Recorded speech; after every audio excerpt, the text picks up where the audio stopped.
Hey Simmers and animal lovers, it's Erin the Rescue Simmer, and I believe that pets make life better, so I am going around to all of the Sims 4 families that did not ship with pets and giving them the pets that they deserve. So I do one of these every month, and if you guys are counting on the calendar, it is the last week of February when you guys are viewing this. I held off on purpose because The Sims 4 is releasing a new game pack, the My Wedding Stories game pack. That was going to happen on the 17th, but it got pushed to the 23rd, so plan B. At first I was really bummed about it, but oh my goodness, what a glorious plan B this turned out to be. I would like to bring your attention to beautiful Mount Komorebi. When thinking about all of the families that could have a love theme or love drama in them, you guys, Mount Komorebi is its own little soap opera, nice and pretty and packaged, and there's only 3 families in it. So, winner winner, chicken dinner, you guys are getting your pets. To start off this saga, let's go ahead and take a look at the Nishidaki family. Rumor says that the Nishidaki family are sacred guardians of Mount Komorebi.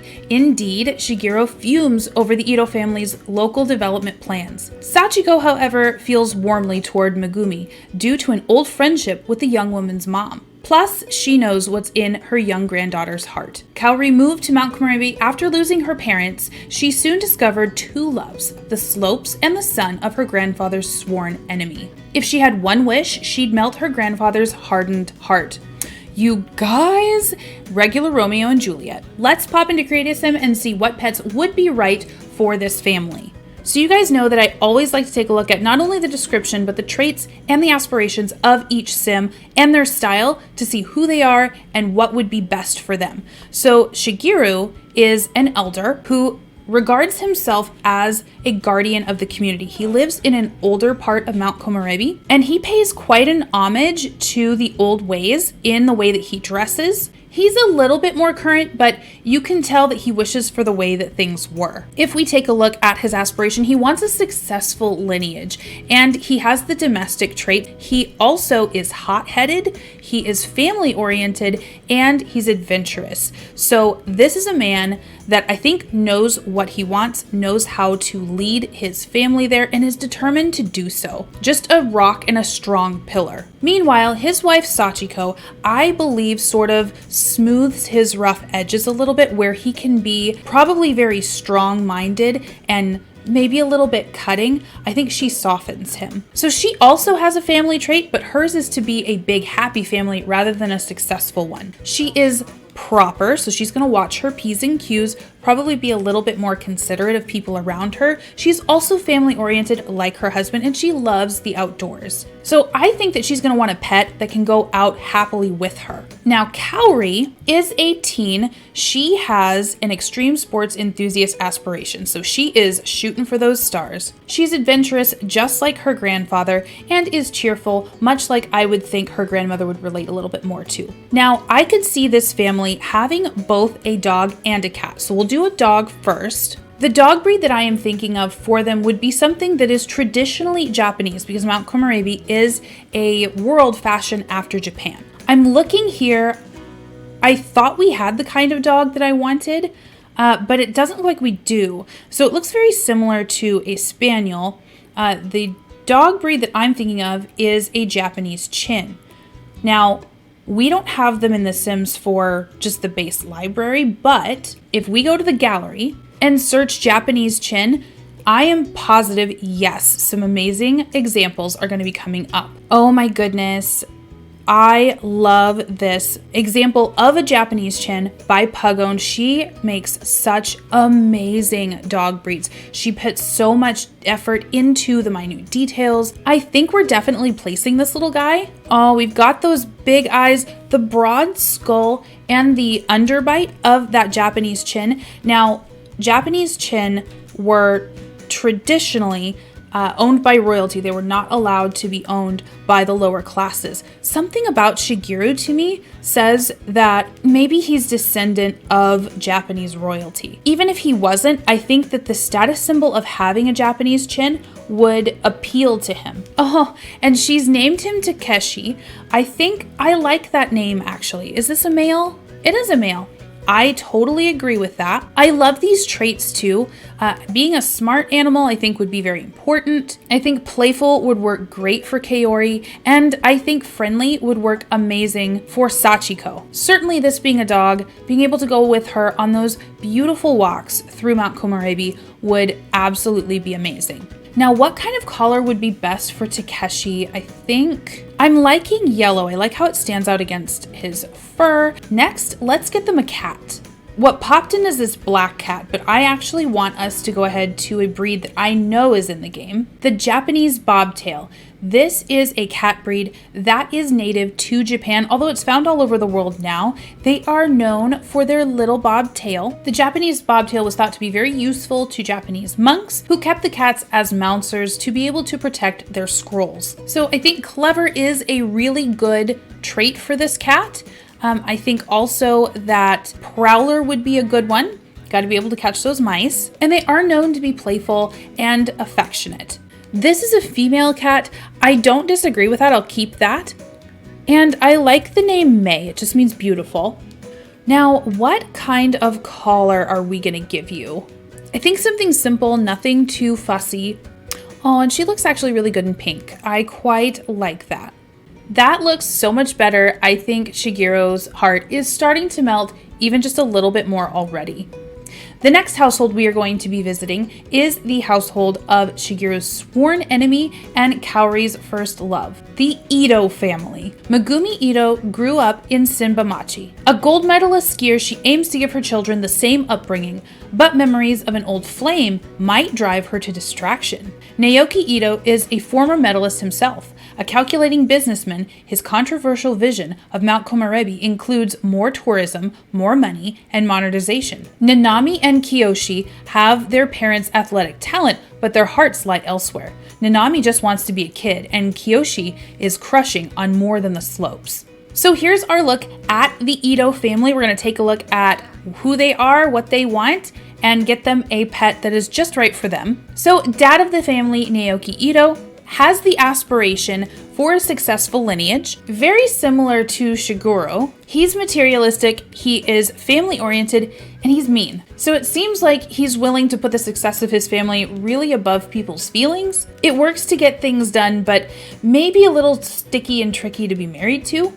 Next is his wife, Magumi Ido. She has the extreme sports enthusiast aspiration. She is also proper.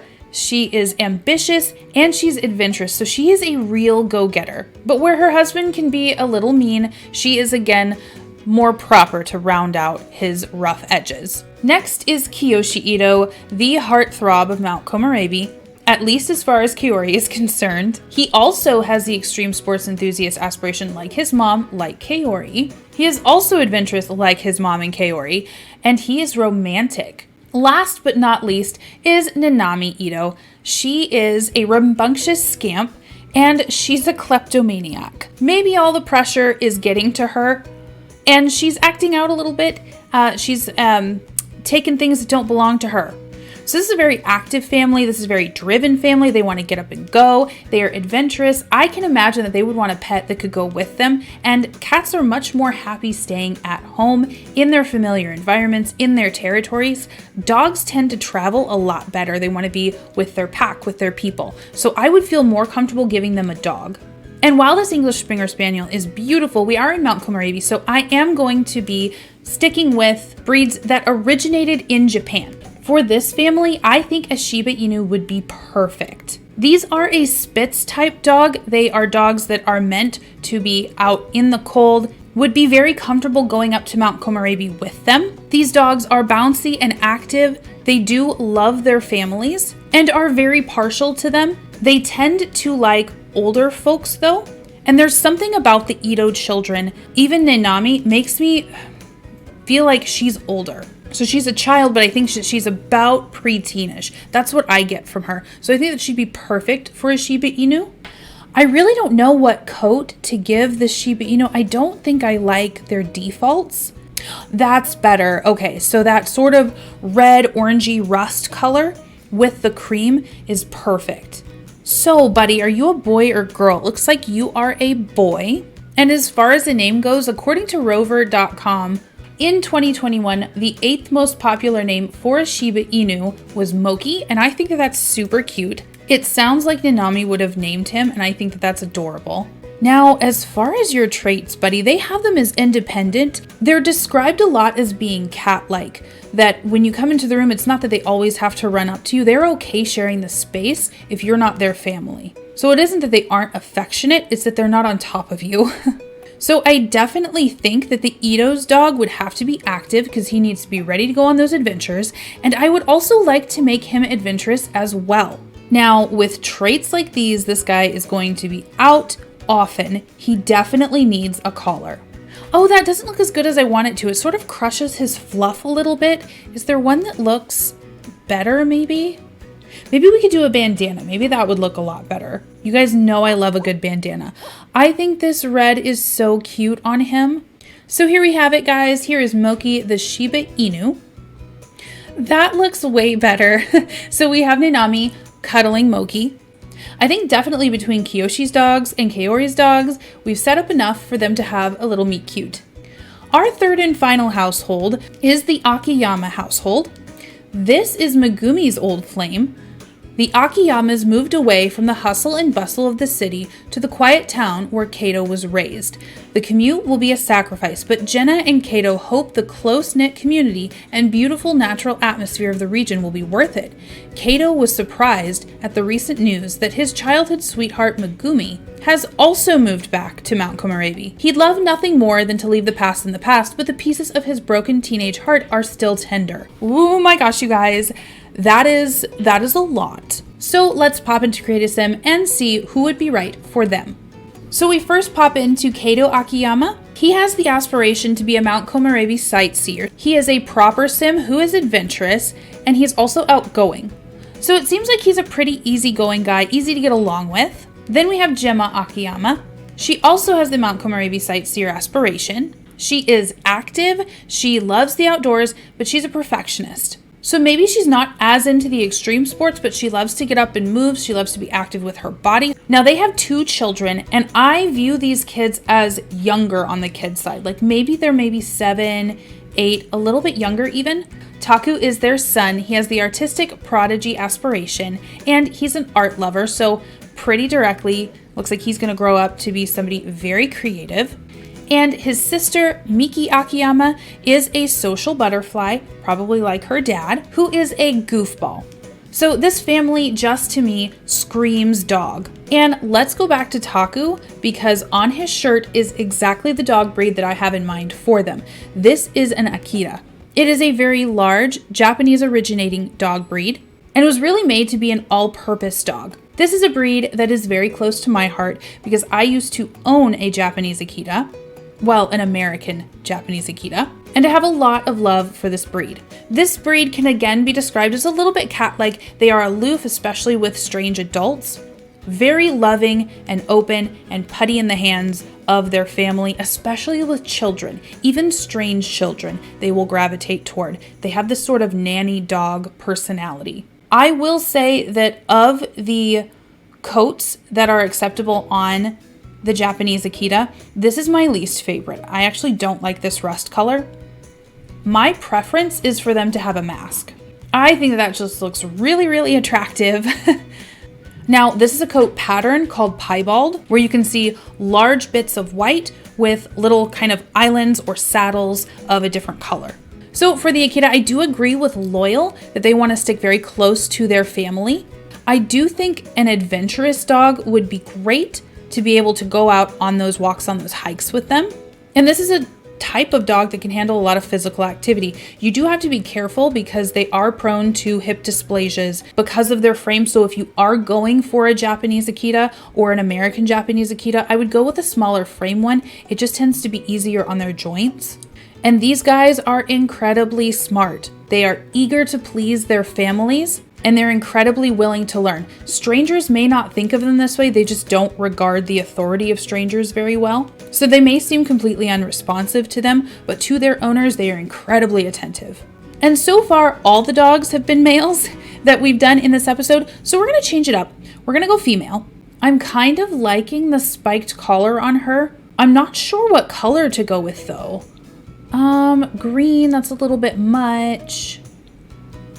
Orange, red. Maybe that's the wrong color. It looks a little thick, to be honest. What if we went with a nice leather purple? I like that. I really, really like that. Okay, for this dog, I actually like the name Yuki. Yuki means snow. And while she is not all white, she is absolutely built for the snow. This dog has a double coat and it sheds in bulk twice a year. Once to shed its winter coat and once to shed its summer coat. It is, of course, dropping hair all the time. Here is the new and improved Akiyama family. And there you go, guys. Hopefully, with everybody's new pets, new responsibilities, the adults can keep their eyes in their own families. If you've made it into the video this far, thank you so much for watching. Go ahead and give it a thumbs up if you liked it. And please go ahead and comment below any other pets that you would have put with these families. I will see you guys in the next one. And as always, happy simming!